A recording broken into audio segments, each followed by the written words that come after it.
Imaginez-vous, jeune entrepreneur, plein d'idées, d'ambition et d'énergie. Mais un jour, cette motivation commence à faiblir. Vous vous sentez épuisé, doutant de vos capacités, vous demandant si tout cet effort en vaut vraiment la peine.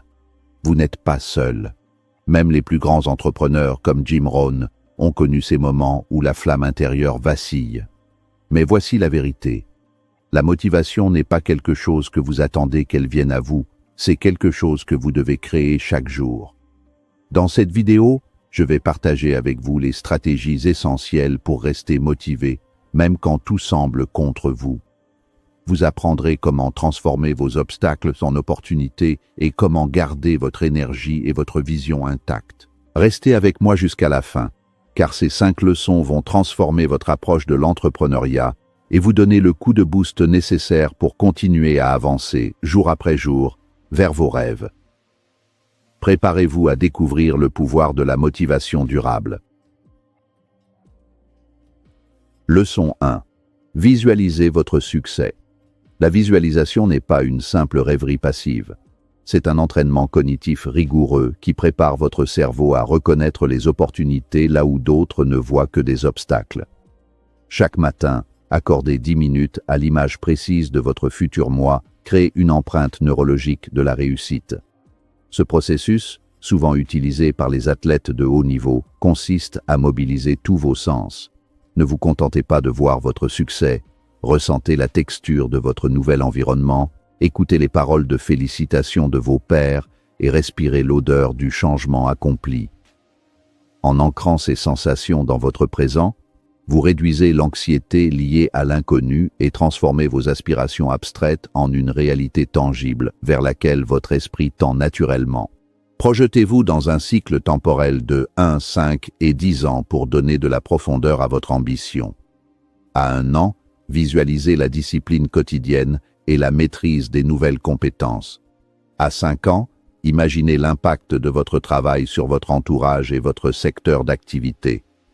À 10 ans, contemplez l'héritage que vous construisez. Cette perspective à long terme agit comme une boussole interne. Elle vous permet de filtrer les distractions éphémères qui polluent votre emploi du temps actuel. En sachant exactement où vous voulez être dans une décennie, les décisions difficiles d'aujourd'hui deviennent soudainement évidentes, car elles sont évaluées à l'aune de votre vision globale. La science derrière la visualisation repose sur le système d'activation réticulaire, SAR, une zone du cerveau qui filtre les informations entrantes. En visualisant votre succès, vous programmez votre SAR pour qu'il devienne une antenne ultra sensible aux ressources, aux personnes et aux idées qui sont en alignement avec vos objectifs. Ce qui semblait invisible ou hors de portée devient soudainement clair. Ce n'est pas de la magie, c'est de l'attention sélective optimisée.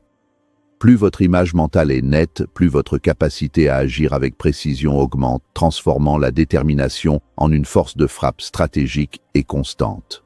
Enfin, la visualisation sert de bouclier contre le découragement. Dans les moments de doute ou de fatigue intense, revenir à cette image mentale forte agit comme un rappel immédiat de la valeur de vos efforts. Elle vous rappelle pourquoi vous avez accepté de faire des sacrifices et pourquoi le confort immédiat ne doit pas saboter votre grandeur future. C'est un dialogue sacré entre votre version actuelle et votre version accomplie.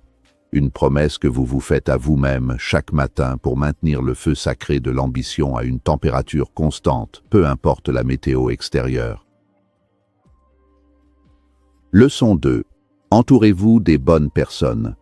On dit souvent que nous sommes la moyenne des 5 personnes avec qui nous passons le plus de temps, et cette maxime souligne l'influence invisible mais radicale de notre environnement social sur notre trajectoire de vie. Votre entourage agit comme un thermostat émotionnel et intellectuel. S'ils sont réglés sur la croissance, ils vous pousseront vers le haut. S'ils sont réglés sur la stagnation, ils refroidiront vos ambitions les plus brûlantes. Choisir ses compagnons de route n'est pas un acte d'exclusion, mais un acte de préservation de votre potentiel. Il est impératif de s'entourer de personnes qui ne sont pas intimidées par votre lumière, mais qui cherchent à l'amplifier par leur propre éclat.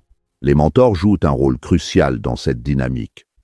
Un mentor est quelqu'un qui a déjà parcouru le chemin que vous entreprenez et qui peut vous signaler les nids de poules avant que vous ne les percutiez. Leur sagesse vous permet d'économiser des années d'essais et d'erreurs. Parallèlement, des collègues et amis inspirants créent une saine émulation. Lorsque vous voyez vos pairs se dépasser, votre propre perception de ce qui est possible s'élargit. Ce phénomène de contagion positive transforme la compétition en collaboration, où chaque succès individuel devient une preuve collective que l'excellence est accessible à ceux qui s'en donnent les moyens. Cependant, il ne suffit pas de chercher des personnes supérieures à soi. Il faut construire un écosystème de soutien mutuel. Les relations les plus fertiles sont celles basées sur l'échange de valeurs et l'intégrité. S'entourer de critiques constructifs est tout aussi important que d'avoir des supporters enthousiastes. Vous avez besoin de gens qui oseront vous dire la vérité lorsque vous faites fausse route, mais qui le feront avec l'intention sincère de vous voir réussir. Ce cercle de confiance devient votre filet de sécurité psychologique, vous permettant de prendre des risques audacieux en sachant que vous disposez d'une base solide sur laquelle vous appuyez. L'influence de votre entourage s'étend jusqu'à vos habitudes les plus infimes. Si vos proches valorisent la discipline, la lecture et l'effort, ces comportements deviendront votre norme. Si, au contraire, votre environnement prône la plainte et le cynisme, vous devrez fournir une énergie monumentale simplement pour rester optimiste. En épurant consciemment vos interactions sociales, vous libérez une quantité phénoménale d'énergie mentale, auparavant gaspillée, à justifier vos rêves auprès de ceux qui ne peuvent pas les comprendre. Le succès est un sport d'équipe, même si vous êtes seul sur la ligne d'arrivée. Assurez-vous que votre équipe est composée de champions de l'esprit. Leçon 3. Fixez des objectifs clairs et atteignables. Les grands rêves sont souvent paralysants par leur immensité. Si vous regardez seulement le sommet de la montagne, la distance peut sembler insurmontable, provoquant ce qu'on appelle la paralysie par analyse. La clé de la réussite réside dans l'art de la décomposition. Transformer une vision colossale en une série de micro-objectifs si simples qu'ils en deviennent inévitables. Un objectif clair doit être mesurable et temporellement défini. Il ne s'agit pas de vouloir réussir, mais de signer 3 nouveaux contrats d'ici la fin du mois. Cette clarté élimine le flou artistique qui sert souvent de refuge à la procrastination. Chaque petite étape franchie génère du momentum, cette force d'inertie positive qui rend l'action suivante plus facile que la précédente. Le cerveau humain est câblé pour réagir positivement à l'accomplissement. Lorsque vous cochez une tâche, même modeste, votre cerveau libère de la dopamine, le neurotransmetteur de la récompense. Ce pic de plaisir chimique vous motive à passer à la tâche suivante. En segmentant vos ambitions, vous créez une boucle de rétroaction positive qui transforme votre parcours en une série de victoires prévisibles plutôt qu'en un combat herculéen et incertain contre l'impossible. L'aspect atteignable d'un objectif n'est pas une incitation à la médiocrité, mais une stratégie de préservation de la confiance en soi. Fixer des objectifs démesurément hauts dès le départ est le moyen le plus sûr de cultiver un sentiment d'échec chronique. Au contraire, en visant des cibles réalistes mais exigeantes, vous construisez une preuve empirique de votre propre compétence. Chaque objectif atteint est une brique supplémentaire dans l'édifice de votre estime personnelle. Avec le temps, ce qui était autrefois perçu comme inatteignable devient la simple étape logique d'une progression méthodique et maîtrisée. Enfin, la clarté des objectifs permet une gestion du temps optimisée. Sans une feuille de route précise, vous risquez de confondre agitation et productivité. Vous pouvez être très occupé sans jamais avancer vers votre rêve.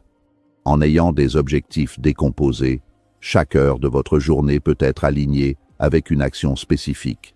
Cette approche chirurgicale de l'effort garantit que votre énergie n'est pas dispersée dans toutes les directions, mais concentrée comme un faisceau laser sur le point précis qui fera basculer votre projet vers la réussite. La discipline devient alors non pas une contrainte, mais une libération.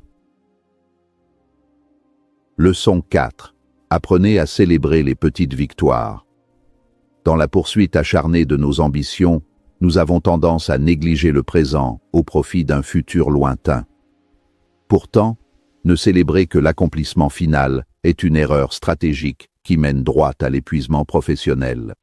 Apprendre à célébrer les petites victoires, c'est reconnaître que le succès est une succession de moments ordinaires vécus de manière extraordinaire.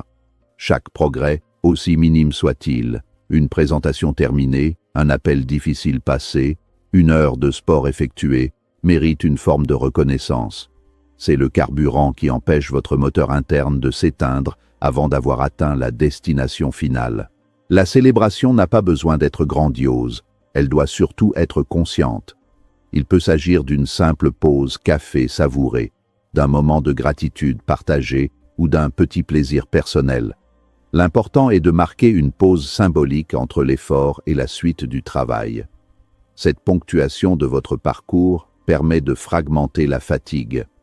En reconnaissant vos efforts réguliers, vous transformez votre discipline en un jeu gratifiant plutôt qu'en une marche forcée. Vous apprenez à votre système nerveux que l'effort est intrinsèquement lié au plaisir, ce qui renforce votre résilience face aux difficultés futures. Reconnaître ces progrès est également une arme puissante contre le syndrome de l'imposteur. Souvent, nous oublions le chemin parcouru car nous sommes trop focalisés sur ce qu'il nous reste à accomplir. En tenant un journal de vos victoires quotidiennes, vous constituez une base de données factuelle de votre valeur. Dans les jours de doute, relire ces accomplissements vous rappelle que vous êtes capable de surmonter les obstacles. C'est une manière de valider votre propre parcours sans attendre la validation extérieure, qui est souvent capricieuse et tardive. Vous devenez votre propre source de motivation, autonome et inébranlable. En fin de compte, la célébration des petites victoires cultive une culture de la gratitude et de l'optimisme au sein de votre entreprise ou de votre vie personnelle. Un leader qui sait récompenser les micro-succès de son équipe voit sa productivité et sa loyauté exploser. Pour soi-même, c'est la garantie d'une santé mentale préservée. Le succès n'est pas seulement une destination, c'est la qualité du voyage. En célébrant chaque pas, vous ne vivez plus dans l'attente du bonheur, vous le construisez activement à chaque étape de votre ascension, rendant la réussite finale d'autant plus savoureuse qu'elle aura été ponctuée de joie partagée avec vous-même. Leçon 5. Rappelez-vous votre pourquoi. Le pourquoi est l'encre de votre existence. C'est la raison profonde, souvent émotionnelle et personnelle, qui transcende les gains financiers ou la reconnaissance sociale. Lorsque la tempête gronde, et elle grondera forcément, le comment devient difficile et le quoi perd de son sens. Seul un pourquoi puissant peut vous maintenir debout. C'est votre carburant ultime, la ressource inépuisable que vous puisez au plus profond de vos tripes. Que ce soit pour offrir un avenir à vos enfants, pour réparer une injustice ou pour prouver votre propre valeur, cette motivation profonde est le socle sur lequel repose tout votre édifice. Se reconnecter à son pourquoi, c'est revenir à la source de son inspiration. Trop souvent, nous nous perdons dans la logistique du succès, les tableurs, les réunions, les tracas administratifs. Nous finissons par oublier l'étincelle initiale. Faire l'effort conscient de se rappeler pourquoi on a commencé permet de réinjecter de la passion dans des tâches qui semblaient devenues arides. C'est un processus de recentrage qui élimine le superflu. Si une action ne sert pas votre pourquoi, elle est probablement une distraction. Votre mission devient alors votre filtre principal pour naviguer dans la complexité du monde moderne. Ce pourquoi agit également comme un aimant pour les autres. Les gens n'achètent pas ce que vous faites, ils achètent pourquoi vous le faites. Une vision animée par une raison d'être profonde et contagieuse. Elle attire des partenaires qui partagent vos valeurs et des clients qui croient en votre mission. En étant authentiquement connecté à votre motivation intrinsèque, vous dégagez une autorité naturelle et une sincérité qui ne peuvent être simulées. Votre pourquoi est votre signature unique, ce qui vous différencie dans un marché saturé de produits et de services dénués d'âme. Enfin, votre pourquoi est votre meilleur outil de gestion de l'échec. Quand vous tombez, si votre but est simplement l'argent, vous pourriez abandonner pour chercher une opportunité plus facile. Mais si votre but est lié à une mission de vie, l'échec n'est qu'un feedback nécessaire sur la route de l'accomplissement. Le pourquoi vous donne la force de vous relever une fois de plus que vous n'êtes tombé. Il transforme la douleur en endurance et l'incertitude en aventure. Tant que votre pourquoi est clair, aucune défaite n'est définitive, car votre quête est plus grande que vos circonstances actuelles. C'est là que réside la véritable essence de la persévérance. Rester motivé en tant que jeune entrepreneur n'est jamais facile, mais c'est possible. Tout repose sur votre capacité à nourrir cette motivation chaque jour, à travers vos pensées, vos actions et vos relations. Jim Rohn disait que la discipline personnelle et la clarté de votre vision sont les clés du succès durable. Souvenez-vous, la motivation n'est pas un état permanent, mais un processus continu. En visualisant vos objectifs, en vous entourant des bonnes personnes, en fixant des étapes concrètes, en célébrant chaque petite victoire et en restant connecté à votre pourquoi, vous créez une force intérieure capable de surmonter n'importe quel obstacle. Votre parcours d'entrepreneur sera semé de défis, mais chacun de ces défis est une opportunité d'apprendre, de grandir et de devenir la meilleure version de vous-même. Prenez ces 5 leçons, appliquez-les et observez comment votre énergie et votre détermination se multiplient. N'oubliez jamais, votre succès dépend moins de la chance et plus de votre capacité à rester motivé et à avancer, quoi qu'il arrive. Alors, prenez une profonde inspiration, reprenez le contrôle de votre motivation et transformez vos rêves en réalité. Le meilleur reste à venir.